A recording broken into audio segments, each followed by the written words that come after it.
वाराणसी, जिसे भगवान शिव की नगरी कहा जाता है, जहाँ हर गली में आध्यात्मिकता बसती है। त्रिलोकनाथ मंदिर भी इसी ऊर्जा का केंद्र है, जहाँ सारे भक्त मोक्ष की प्राप्ति का आशीर्वाद पाते हैं। Everyone, welcome to my channel. My name is Sakshi Bansal और आज मैं आपको लेकर चलूंगी त्र्यंबकेश्वर ज्योतिर्लिंग की कथा की ओर और हम दर्शन करेंगे त्र्यंबकेश्वर ज्योतिर्लिंग के, जो भगवान शिव के द्वादश ज्योतिर्लिंगों में से एक है। जाने के लिए गदौलिया चौराहा से विश्वनाथ मंदिर के गेट नंबर 4 की तरफ जाते हुए केसीएम के बगल से मधुर जलपान के सामने वाली गली में आता है काशी खंडोक में वर्णित त्र्यंबकेश्वर महादेव का मंदिर। ये मंदिर पुरुषोत्तम मंदिर में बड़ा देव मोहल्ले में स्थित है। ये माना जाता है कि जो भक्त नासिक स्थित त्र्यंबकेश्वर ज्योतिर्लिंग के दर्शन नहीं कर पाते, वे वाराणसी के त्रिलोकनाथ ज्योतिर्लिंग के दर्शन कर वही पुण्य फल प्राप्त कर सकते हैं। और जो कोई त्र्यंबकेश्वर ज्योतिर्लिंग के दर्शन करता है, वह समस्त पापों से मुक्त होकर मोक्ष प्राप्त करता है। हम दिन में पहुंचे और तब तक मंदिर के पट बंद हो चुके थे, लेकिन फिर भी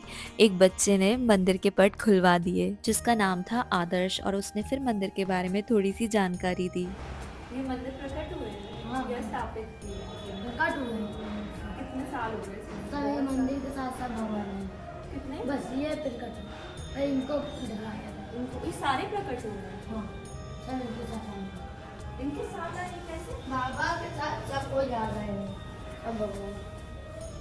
अच्छा, कौन कौन से इसमें गौरी पार्वती जी? नहीं घर जाएंगे घर। चलो। कितने साल के हो आप? 10 10 साल के हो? यह पुरुषोत्तम भगवान 3 साल में एक बार आया करता है, इसका बदमाश। पुरुषोत्तम महाराज पुरुषोत्तम महाराज है ये। नारायण जी के? नहीं, विष्णु भगवान के स्वरूप हाँ। में ये वो सूर्य नारायण है। सूर्य नारायण भगवान। इधर से नहीं आया जाता है, भगवान को चढ़ा है गौरी पार्वती से। अच्छा, पूरी परिक्रमा ही देते इसीलिए? नहीं चरण है ना, लंघा जाएंगे भगवान वहाँ पे, वो नीचे तक यहाँ है। तक नहीं जाना। अच्छा, ठीक है।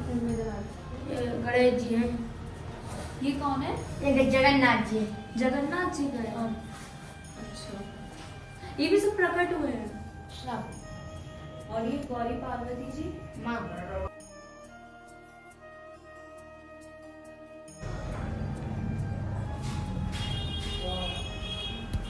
यहाँ पर नंदी जी ऐसे ही क्यों है? नहीं तो बाहर की तरफ होते हैं ना?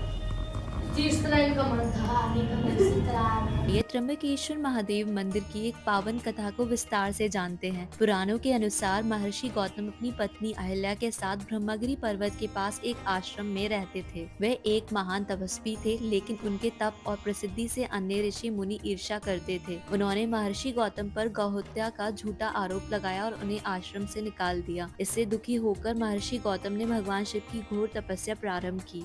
भगवान शिव उनकी भक्ति से प्रसन्न हुए और दर्शन देकर वरदान मांगने को कहा। गौतम ने गंगा जी को पृथ्वी पर लाने का अनुरोध किया ताकि वे अपने पापों से मुक्त हो सके, लेकिन गंगा जी ने शर्त रखी कि वे तभी पृथ्वी पर आएंगी जब भगवान शिव स्वयं वहां विराजमान होंगे। इस पर भगवान शिव सहमत हुए और त्र्यंबकेश्वर ज्योतिर्लिंग के रूप में यहाँ स्थापित हुए। शिव महापुराण में वर्णित कथा के अनुसार जब इस क्षेत्र में 100 वर्षों तक वर्षा नहीं हुई तो चारों ओर हाहाकार मच गया। महर्षि गौतम ने भगवान वरुण की तपस्या कर उनसे जल की प्रार्थना की। भगवान वरुण ने उन्हें एक पवित्र जल कुंड दिया, जिसे गौतम तीर्थ कहा जाने लगा। इस जल से क्षेत्र में फिर से हरियाली फैल गई और जीवन पुनः सामान्य हो गया। लेकिन अन्य ऋषियों की ईर्ष्या ने महर्षि गौतम के जीवन को कठिन बना दिया।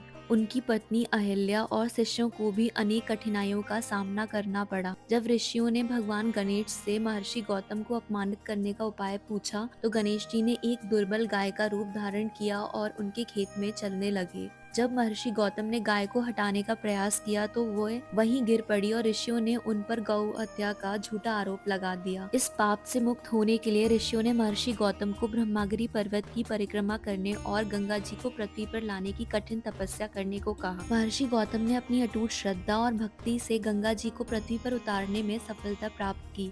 जब गंगा जी यहाँ अवतरित हुई तो इस स्थान को गंगा द्वार कहा जाने लगा, जिसे आज हम गोदावरी नदी के नाम से जानते हैं। जब अन्य ऋषियों ने भी गंगा स्नान की इच्छा व्यक्त की तो गंगा जी अदृश्य हो गई।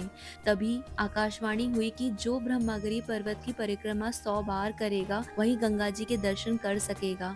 जब ऋषियों ने ये तपस्या की तो गंगा जी फिर प्रकट हुई और इस स्थान को कुशावर्त के रूप में प्रसिद्धि मिली। पता है आज भी त्र्यंबकेश्वर ज्योतिर्लिंग की यात्रा करने वाले श्रद्धालुओं को इस पावन स्थल पर आकर अपने समस्त पापों से मुक्ति पाते हैं।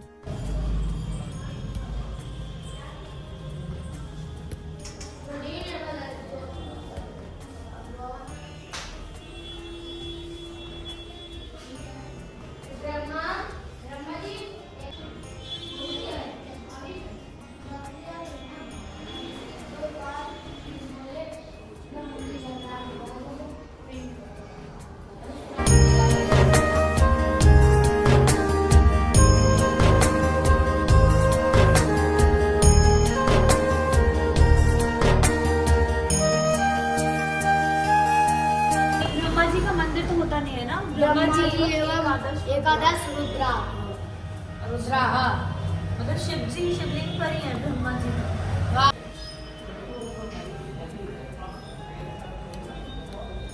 आज दशा से खाने देखे यहाँ से वहाँ तक लाए लग रहे थे। ये विष्णु भगवान ये सब है।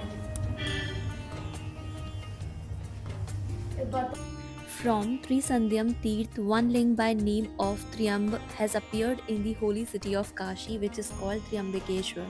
और ऐसे मेरे 90 ज्योतिर्लिंग की यात्रा पूरी हुई। Thank you so much for watching. See you in the next.